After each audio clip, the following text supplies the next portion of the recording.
dogs and cats across Edinburgh and the Lothians. We work with local partners such as the council and with the police and with the public to make sure that if dogs or cats are lost, that we can bring them in here and help them find their owners and we reunite them.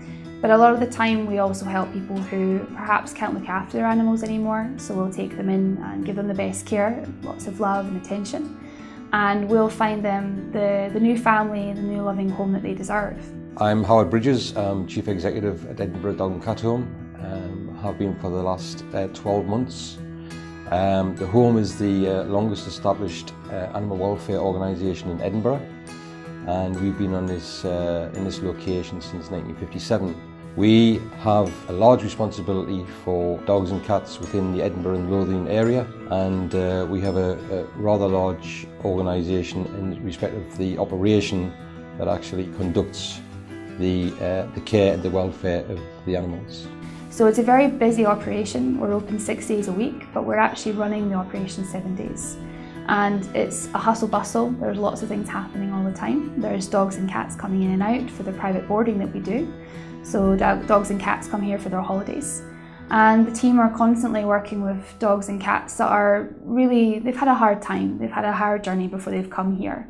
And for us, it's very much about rehabilitating and supporting them and developing them to become the best that they can be for their new home.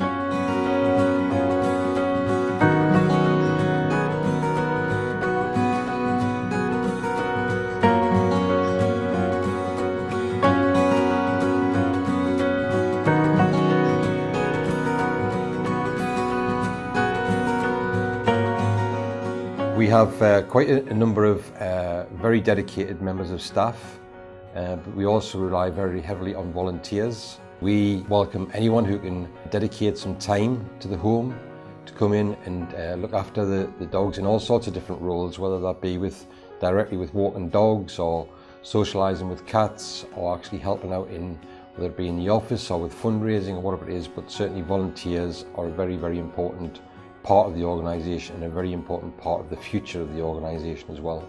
We have lots of people helping out in the kennels and catteries.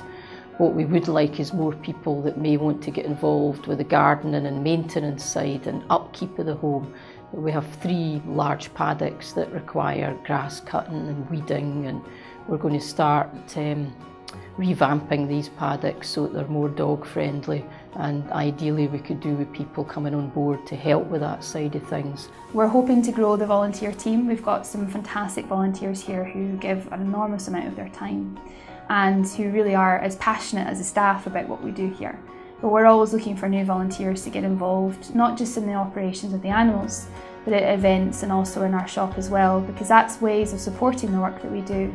Because we're an organisation that every element of money that we raise gets spent on the animal operations. It goes 100% back in to running the organisation.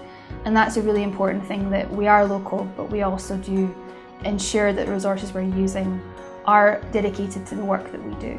Before you know it, 30 years later, you're still here and you're still doing it and you've still got that passion. It never goes, and it's one of these places that it feels more like a home than just a job. It just becomes part of your life. But we have this very small dedicated team who've worked here for a very long period of time, some of them 10, 20, 30 years.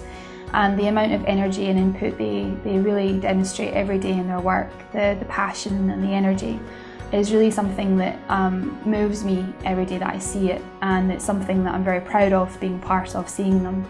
You just feel like you need to be here. You would feel guilty walking away from this sort of job. That's what keeps you here, is that passion to keep on doing what we do, which is helping animals and finding them good homes and making their lives better.